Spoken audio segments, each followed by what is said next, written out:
New York's top court issued a resounding no to gay marriage. Today, it is a decision that allows no appeal in the courts. Now, Tim Minton is live in Greenwich Village, where activists are gathering to protest the ruling. Tim? Ralph, the vote in the court was 4-2, and there'll be no more debate there. So the people here are hoping their shouts will be heard in another part of Albany at the legislature. Judges of the court. 5 weeks after hearing arguments in one of the country's most passionate debates, New York State's highest court laid down the law. A ban on gay marriage, supported by top Republicans in Albany, is constitutional. I think it was clearly the right decision, upholding the laws. People have understood it in New York for more than 200 years. In the deciding opinion today, Judge Robert Smith writes, there are rational grounds on which the legislature could choose to restrict marriage to couples of the opposite sex. Despite the advances of science, it remains true that the vast majority of children are born as a result of a sexual relationship between a man and a woman.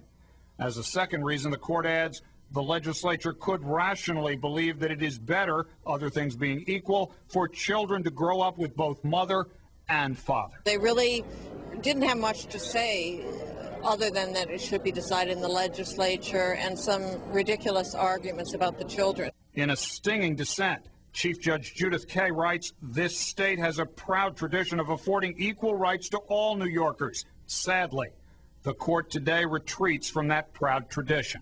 Well, the court chickened out today, but it's for the legislature to do the right thing. Which could mean more waiting for same-sex couples. A lot more. State Senate Majority Leader Joseph Bruno made clear in a statement today, I am opposed to gay marriages because I believe in the sanctity of marriage between a man and a woman. The plaintiff couple's today's decision was a surprise, coming from a court evenly split between Republican and Democratic appointees. But former U.S. Supreme Court clerk, now Fordham Law Professor Martin Flaherty says judges can vote their conscience only up to a point. At that point, what judges try to do is go for the answer that most comports with what their personal or political feelings might be. But I think what judges tend to do is look at the law first. It is obviously important to all of us that homosexual marriage does not become the law of the land. Let me tell you that for every logical argument we can bring to show that it's a very bad idea, the other side, spreading the stain of secular socialism, will bring 3 better arguments that it's a very good idea, and then it's simply our argument against theirs. It turns out that you have to go into rehab if you use the word faggot.